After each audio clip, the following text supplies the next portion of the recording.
Bienvenue en Macronitature. Lundi, après l'interpellation du député Andy Kerbrat en pleine transaction de stupéfiants dans la capitale, c'est maintenant au tour du majordome de notre Premier ministre Barnier.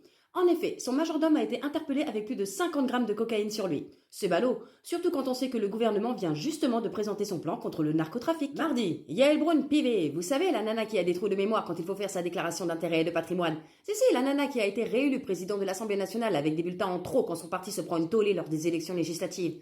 Eh ben cette nana-là, qui a tout mon respect, a toujours autant de toupet.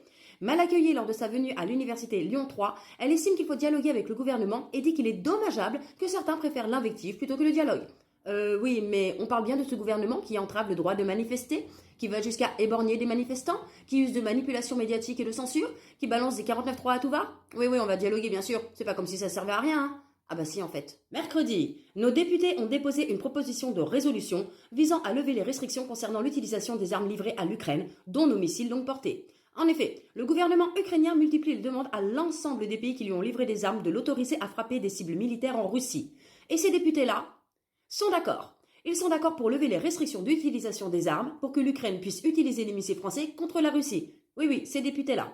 Dans leur proposition, ils affirment que la levée des restrictions ne ferait pas de la France un co-belligérant. Non mais sérieusement, demain l'Ukraine frappe la Russie avec un missile français et Jean Poutine il va bien le prendre? Il va nous trouver sympa? On va faire copain-copain? Non mais arrêtez les délires là. Si l'Ukraine frappe la Russie avec nos armes, bien sûr que si, on sera considéré comme co-belligérant. Jeudi, les Insoumis avaient affirmé que si la première procédure de destitution contre Macron n'allait pas à son terme, il y en aurait une deuxième, puis une troisième et ainsi de suite.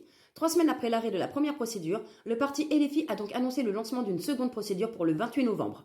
Perso, je pense que ce n'est toujours que du spectacle pour nous faire croire que l'opposition existe encore. Car soyons honnêtes, il n'y a aucune chance pour que ça aboutisse. C'est pas sur nos politicards qu'il faut compter, ils sont tous corrompus entre eux. Vendredi, vous savez déjà ce que je pense des taxes à tout va. Du coup, juste pour quelques secondes, je laisse la parole à cet homme. Essayez d'imaginer l'impôt dans un morceau de pain.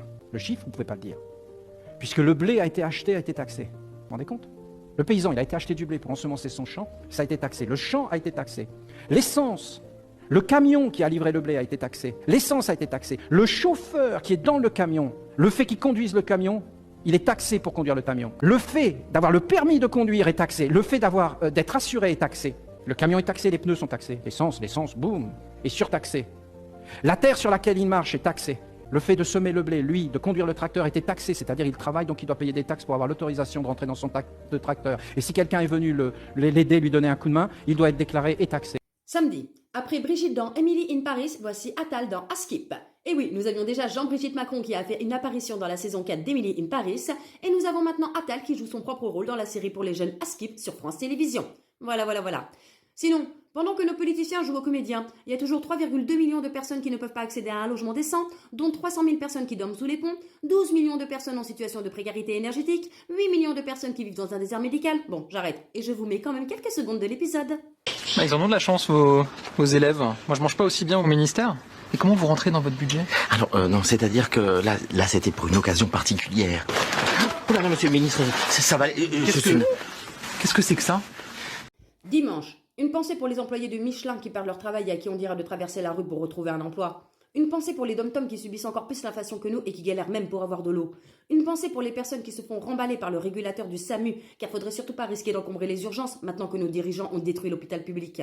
Une pensée pour les pensionnaires des maisons de retraite qui subissent de mauvais traitements dans l'indifférence la plus totale car, disons-le franchement, pour l'État, ils ne servent plus à rien. Une pensée pour les chiens et chats déjà sujets à l'abandon et qui le seront davantage encore avec cette taxe prévue sur les animaux. Une pensée pour tous ces ménages qui n'auront pas les moyens de se chauffer cet hiver tandis que nos dirigeants festoient à l'Élysée.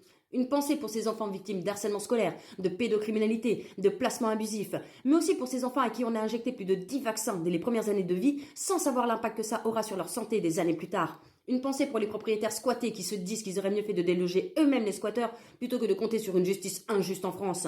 Une pensée pour tous les travailleurs qui se lèvent aux aurores chaque jour pour gagner une misère et qui se cassent le dos et qui voient leur départ à la retraite reculer. Une pensée pour... Non, stop.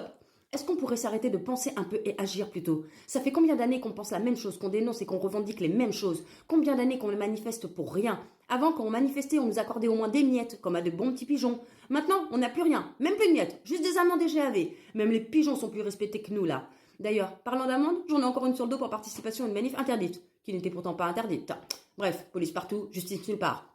En attendant, pour ceux qui veulent et ceux qui peuvent, des manifs sont prévus dès le 16.